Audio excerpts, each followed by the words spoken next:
sometimes you have to listen. You have to listen and you have to let professionals handle things. Sometimes you just have to. Hear me out. So in Westbury, New York, there was a gentleman and his wife. The wife had a knee problem, some sort of problem going on with her legs, her knee.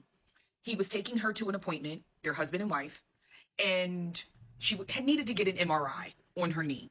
Most people who've ever worked in healthcare know that MRI machines, any type of CAT scanning and stuff like that, those machines are extremely, extremely dangerous to be around if you are working with them and you have on any type of chains and metal and things like that.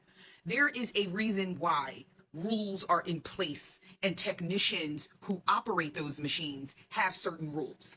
This husband took the wife for her appointment. Her knee was hurting. Granted, that's the reason why she's at the appointment, to figure out why the knee is hurting. But it went tragic because the husband, because he heard his wife exclaim in pain, or she must have shouted in pain, or she must have said, "Oh, this hurts," or something to that level. He decides to ignore the technician's, warnings to not go in. And he was so gung-ho, I'm going to help my wife, I'm going to help my wife. He bust in the door. The MRI machine had not been safely deactivated. He had on quite a bit of necklaces and chains. Apparently he had on a really large piece around his neck, and the machine sucked him in.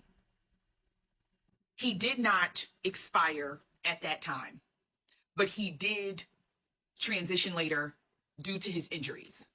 I can't help but think that if she had of,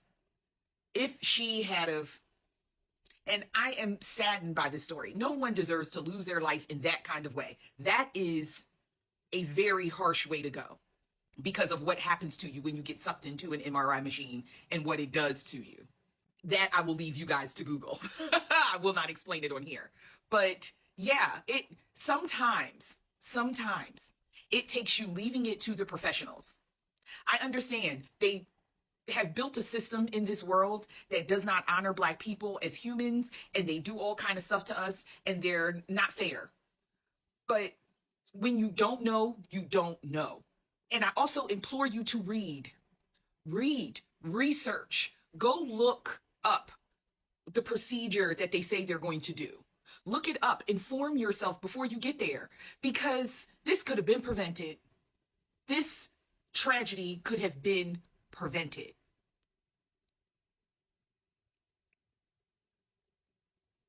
It's sad.